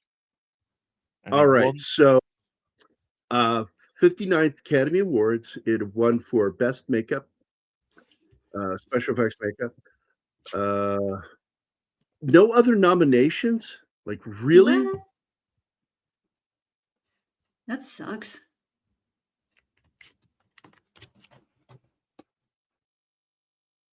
Because I could Yeah. have sworn Goldblum was nominated. Yeah, Stan, and not only the church ground wasn't any problem to the Pumpkinhead, even the cross. It grabbed the cross, handle it, laugh at it, and destroy it. All right, guys. Here's Pirate Kitty for you. Okay, and begin, enhance. If I can't pinpoint, there you go. That's the spot she chose. What are you, a parrot? Oh, that's a good one. That's No, a good one. parrot. Yeah, parrot. Eclay says, I heard they're remaking The Fly starring Pedro Pascal. It's called Spanish Fly. It's not Spanish. He that would needs be- to take like 2 years off of making stuff. Nobody wants to see him anymore.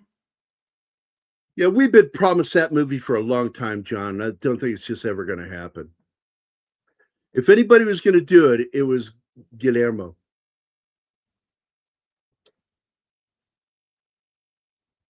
Well, there's always Ryan Johnson.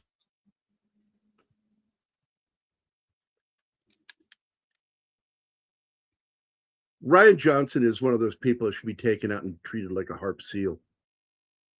Oh, What? Look it up. I am not going to fucking explain myself no. because then No. I could get in trouble. Yes. Let's play dumb. Okay.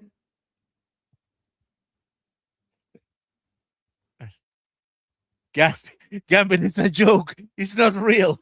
Don't lose your marbles. Yeah, Gambit's losing his shit over there. E-Clay makes a fucking joke and he's fucking buying it up. Gambit Oh my is God. ready to war. Gambit, I got to tell you, buddy, I've got, I own a little bit of the Brooklyn Bridge, man. If you want a piece of that bridge, I could sell it to you. Dirt cheap. Now, the thing is, I'm still not, I'm not checked, I have not checked on IMDb, but dude, for real, Elliot Page is going to be Achilles? What? Look, man, look, first of all, Emily Wilson wrote the feminist text that movie is based on. She took Homer's Odyssey and interpreted it from a feminist perspective, modern feminist perspective, including using modern language like dad, daddy, shit like that. God, I already hate it. So no, don't tell me. The hero is gonna be Helen. And she's black. Yeah. Oh, of course. And so what I saw like yesterday are a bunch of people from, especially from Athens, are Pissed? going to watch the fucking movie. They have said massive protest against what he's done. And I'm like, They're fucking with their history. Of course, there's going to be a boycott. I'm tired of Christopher Nolan. I'm just tired of him. I wasn't. I mean, I really liked the guy work, but man, he just sent it. I all knew to hell. he's done when he did Tenet. Yeah. Not because I'm not entertained by Tenet. I am entertained by it. But there's so many fucking logic issues with that fucking movie that I'm like, you're so fucking smart and you don't see the problem with some of the shit you did. That physics doesn't work that way. Now, I liked Interstellar, but Interstellar was almost a bridge too far with him. Because I think it would have been a better film under Spielberg. And it was originally a Spielberg film, Interstellar.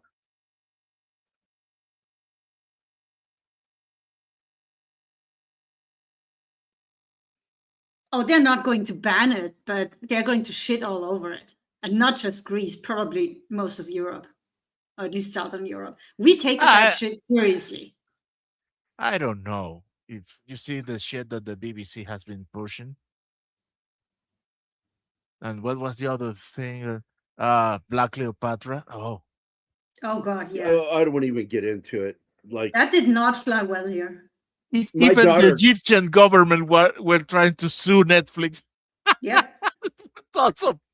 Don't fuck with history here. On that one show where they have the queen played by a black actress. Oh my God, yes. Anne Boleyn. She was black. I said, no, a different film. During the Age of Enlightenment. And basically Zoe's like fighting with me over it. I said, she was not African. No. But they said that there was no. He was Greek. If you say that having a wide nose is what makes her part Negro, you're a fucking racist for saying that. You know, Jesus Christ. My daughter is like hoodwinked into that fucking shit. People in Greece Wondering- aren't white, but they aren't black either. So Athens, Greece, or Athens, Georgia. New So you- Interstellar. You could say that people in Greece are gray.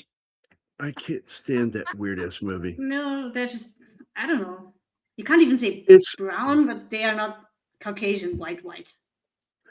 Because look, you can't be in the South. I'm into the sciences. I like talking physics, and that movie is a really good representation of some of the theories behind how black holes work, how wormholes work, and how physics works. And so I fucking like that movie. I don't think it's weird. It's a pretty straightforward story with science thrown into it. And if science is too weird for you, that's fine. But there are those of us with high IQs that like science. So I like science. I need that clip. I ain't watching none of the shit Christopher Nolan is directing now. I kind of look, he has his hits and misses. His best film to this day is the one nobody talks about, Insomnia. It's his best fucking movie. What I really like are the people who are so OCD that they had to do a linear cut of his movie that was backwards. Memento. The Memento. Great fucking movie. And somebody actually made an OCD cut of it. So it's in perfect order. And I'm like, I don't want to watch that. I actually understand that kind of storytelling. Yeah, I could care less about the Odyssey. Yeah, not gonna fucking watch it. First of all, I mean, look, there are certain movies that I can enjoy with this guy, but the Odyssey is not one of them. And Matt Damon. Matt Damon.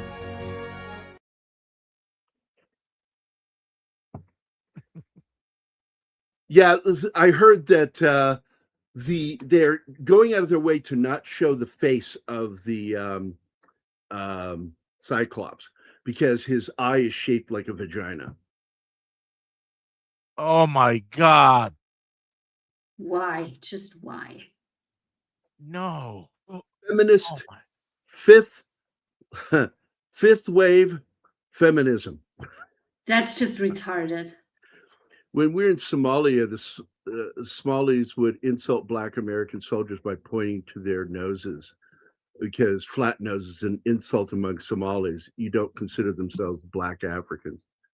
Well, they had American Blacks had a lot of issues in Africa because there's a big disdain in Africa to American Africans or American Blacks. And I thought it was so wild when the first American Black got accepted over there. Do you guys know who it was? Muhammad Ali. Muhammad Ali. That makes sense. He was the first American Black man that got accepted over there as being somebody that they looked up to and loved. Well, it was Muhammad Ali, the greatest. Of them all. Oppenheimer, what I liked about it, because Tom and I did a review of that. Tom Connors and I did a review for that film together. And basically, I liked the fact that they stuck to their guns with being honest about him. That he toyed with communism just to get laid. Because that's where all the hot chicks were, because women tend to be the largest population in communist and socialist groups. You tell me why. All this chat talk has Dennis Hopper doing his True Romance rant in my head. That is one of the greatest rants in a fucking movie. He says, "You might be part eggplant." I shit you not, that's a line in a movie. Okay. Nolan also decided that it was totally realistic for them to have plate mail. Oh, I'm not even gonna. I saw the fucking image of it, and it's awful. It's awful. Let's not. No, let's forget about the armors. No. It looks as if Nolan wants to make the Odyssey a rock and roll movie for some nonsensical ass shit like that. Yeah, I'm not interested in his fucking movie, and we will never cover it. I will never talk about it past this episode. And that's a fact, Jack. But I want to shit on it. What are you, German? Die deutsche Scheiße-Films. I mean, I feel so deeply betrayed by Nolan. Not just Americans, the Somalis also look down on the Zimbabwean troops at Unisom. Yeah. They particularly hated Kenyans, though, but that's mainly because of the perceived treatment of Somalis in Kenya. All right, I'm removing that because I can't fucking read anything once that thing stops. It's got that dark bar. It goes right across the comments. Yeah, you can sum it up with Africa is a very troubled continent. Yeah, it's like somebody said, once turned to me and said, that's reverse racism when a black person is racist to a white person. I said, no, it's just racism. Yes. Yeah. Reverse racism is the opposite of racism. It's like being overly accepting of any race, I guess is that. The opposite of racism or opposite racism. Racism is racism. Doesn't matter what race you are. Like you have stupid people out there that think racism can only go one direction from white people. It's the dumbest fucking thing I've ever heard. Oh, fuck, yeah. Some of the most racist shit I heard in the army was between the Mexicans and the blacks. They fucking hated each other. I don't know why. It was weird. Talking shit about each other all the time. Talking shit to each other all the time. Yeah, Africa isn't one big happy black family. No, it is not. And right now, being white in South Africa is dangerous. Yeah. Oh, well, that's okay. It's the planet righting itself. No, it righted itself when we ended apartheid. What you're doing is doing the exact same fucking thing, but now the other way. Yeah, it's the apartheid same fucking 2.0. thing. Yeah. Taking farms away from the white farmers that owned them and had ranched them their whole lives. Generations. Yeah. It's this group doesn't like that group over that hill. Yeah. Very much so. It's really weird. It was weird racism I saw in the army. Weird. Because I never dealt with that shit when I was a kid growing up in the South. And like I've told you, and Victor came on here and confirmed, I was the only white guy in that fucking neighborhood. That's it, my dad and me. And I was adopted into that community. They treated me with so much love and care. And so when I left and go into the army and I start meeting black people from other places in the United States, it was a completely different story. And I'm like, what the fuck is going on here? But I like Memento, but I don't think it's his best film. Insomnia is his best film. I liked his two of his Batman films. I loved two of his Batman films and liked the last one, but I had a lot of problems with it. I liked the Prestige. I did. I really liked that movie. I mean, you got three major superheroes in one film. You've got Batman, Wolverine, and Black Widow. Oh, and fucking Alfred. That many. By the way, I count like a fucking German. What's I that? don't do the American thing. I do this. That's not how Right. Germans count. Nope. I was always told they start with the thumb, then go. Yeah. Boom, No, boom. with Hold the on. little finger. 1, 2, One, 3, 2, 3, 4. 4. I did four That's this 4. way. No. That's weird. That's fucking weird. Nobody does that. Suddenly the thumb doesn't matter. I've never seen this ever. I do it all the time. No, the thumb goes in for 4 and then Forrest back out for 5. reeled the story of his family being forced off their farm at gunpoint after the Civil War there. Pretty crazy. Yeah. I wouldn't consider Alfred a superhero. Yeah, he's a hero. Batman's not a superhero either.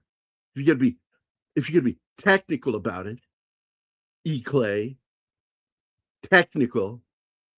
Batman's flesh and blood, no superpowers. Just money. Being rich is his superpower. There you go. Yeah. But I do applaud Cillian Murphy for being accurate with Robert Oppenheimer in the film. Absolutely, he nailed it. And in fact, my favorite scene in that movie is when he went in to see Harry S. Truman, because that is what Harry S. Truman did. He told his assistant, secretary, "Don't you ever let that son of a bitch back in this office ever again." That crybaby. Yeah, I like that. He's like, "You fucking made the bomb. I'm the one who killed with it. I ordered it. Like, you think you live with something?" God, we have become death. It's like, fuck off, Oppenheimer. He's always got to make himself the important one in the conversation. Did you see the 3-body problem? I saw 2 versions of it. I saw the Chinese version and the British American produced version. I haven't seen the Chinese. I have both of them. I haven't read the books. I don't want to read the books until I see how it's gonna the Netflix show is gonna end, because I don't want to hate in excess the show, being biased by the book. But man, that character that they made up, the Mexican scientist that invents the nanofiber, it's like Oppenheimer. Okay, we're in a fucking war. We need this to win the war. Oh, you use my invention for killing people. They aren't like that. I really fucking hate when they do that. I really do. You know, it's sort of like, I was just talking about this last night. I think it was with Real Popcorn last night on Twitter. I said, Popcorn, wasn't that you last night that I was talking to about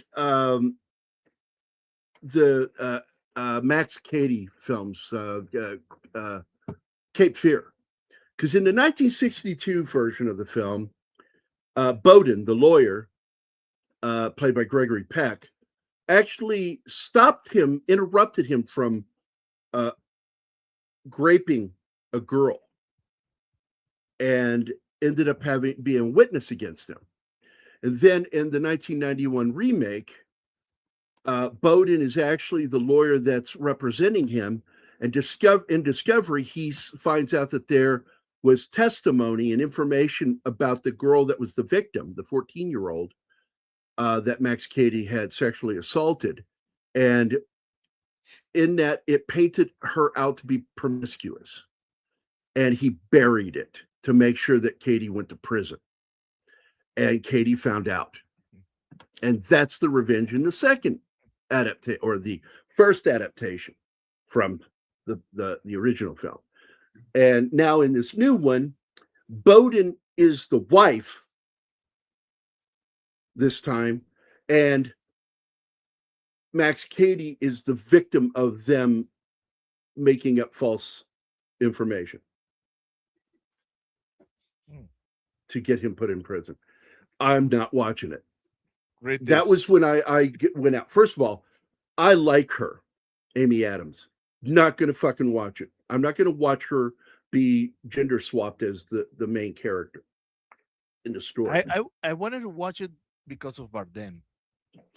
I did too, until I found out he's not the villain. That's what they're saying, is he's not really the villain. He's a gray character. And nope.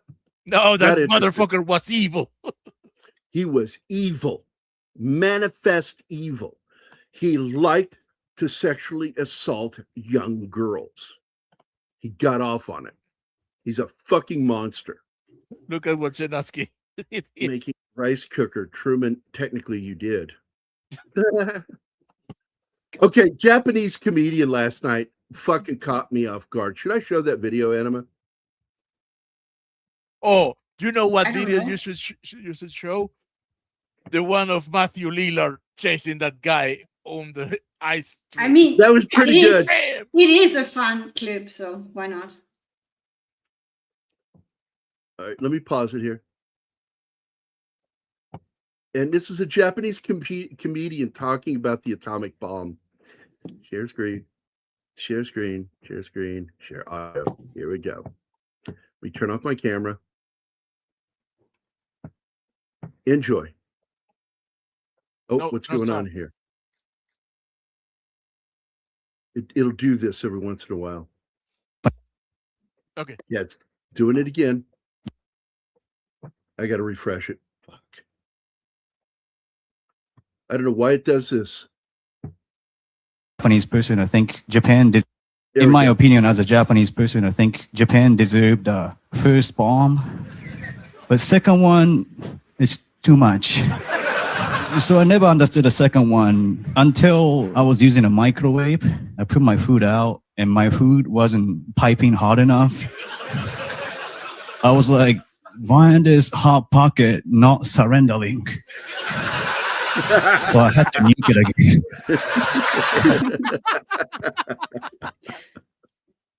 He is funny. I was about to stop it, and then I went, no, let's see where he's going with this. I thought it should be your typical fucking bullshit. And it was fucking funny. The original Cape Fear is the closest to the novel. Yeah. Drummond's Count 9.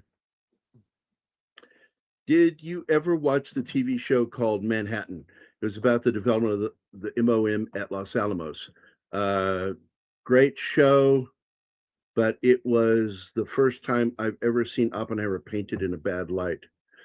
He's kind of painted in a bad light too, in a movie called Mulholland Falls. Yeah, in very bad light. I mean, he's actually technically a really bad guy in that story. Send you that clip. All right, copy. Oh, it's not going to let me do it that way. Do it this way. Copy link. All right. Then we go to you. There you are. Hold on. And zap. There you go. The Matthew Lillard clip, it was awesome. But even better was the comment of that guy saying, I would be shitting in my pants. Yeah, I shared it yesterday on Twitter, and I said, Shaggy's beating ass here, man. Fuck. The Shagmeister. He's running barefoot on ice, on his boxers, chasing a gonna whoop a guy's ass. I was impressed by Matthew doing that. See, like, I'm getting closer. I'm getting closer. Did he say that? I didn't hear that. Is he yelling that? Yes. Oh my God, I'm getting closer. Probably scaring the shit out of that guy. He should be doing it as Shaggy because he can do that voice. Like, dude. I love the original Cape Fear. The Scorsese version, well, good. Doesn't hold a candle to the original, in my opinion. I agree with you. I like the second film. I love the original. And I think they conveyed the fear of Grape in that original film for his little girl, his 14-year-old daughter, because that was the age that Max Cady likes them when they're 14. But I actually thought the 91 version was pretty good. Not great.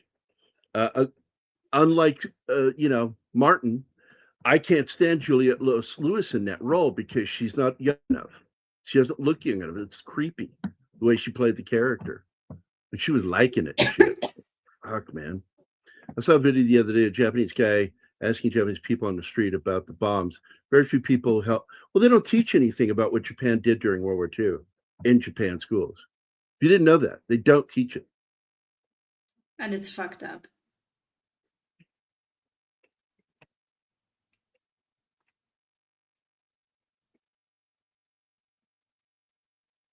All right. We'll wrap it up. So, yee-hee. I want to thank everybody for being here. Gambit, who showed up at 1:26 this afternoon. Snorty, 11 Alpha, John Osteen, Real Popcorn Geek, Slasher Fred, D. Bud Martin, John Whitaker, Wade, my buddy Wade, Penny, E. Clay Thomason, Shinatsky, and of course, Tim. Good to see all you guys. That was a fun show. Oh, I love the Simpsons version with Krusty the Clown. Or not Krusty, it was Sideshow Bob. Right. Yeah. With what's his name doing the voice? Played Frasier. Fuck, man. Japanese must be tough. 2 bombs and a nuclear power plant disaster on a relatively small island, and everything seems fine. Still waiting for Godzilla to pop up. Gayzilla, just kidding. I remember I wrote, Kelsey Grammer, thanks, Diva. I wrote a gag in one of my scripts about a giant monster that attacks on the moon.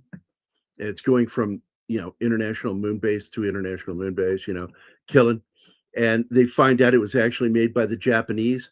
And you see this American officer stand up. He's based off of my best friend, Mike Beatty. And he stands up and he goes, I knew it. You blamed us for Godzilla, but you made the real monster. You did. And he sits back down.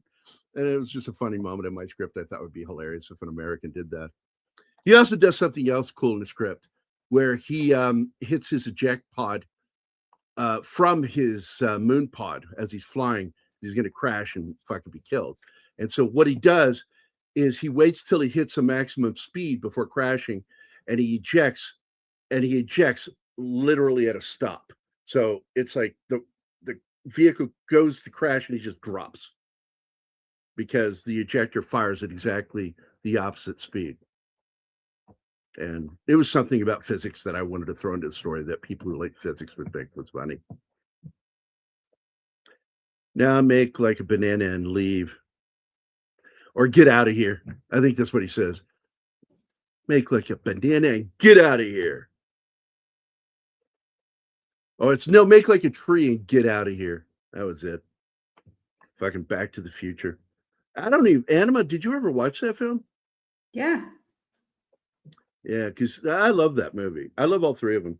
But the first one's the best. So Yeah, that's it. And all of us noticed that there had to have been some sort of rift because his girlfriend changes from the first movie to the second movie. It's a different girl. Yeah, he never changed girlfriends. That's Marvel version of string theory. All right, we're out of here, guys. Everybody have a great Friday. Don't forget later you got John and Martin going to be doing some video gaming. And then after that, if you are bored and still want to watch something, go give Doomcock a watch with Friday Night Frolics. It's always fun. And with that, guys, we're out of here. Bye, y'all. Bye.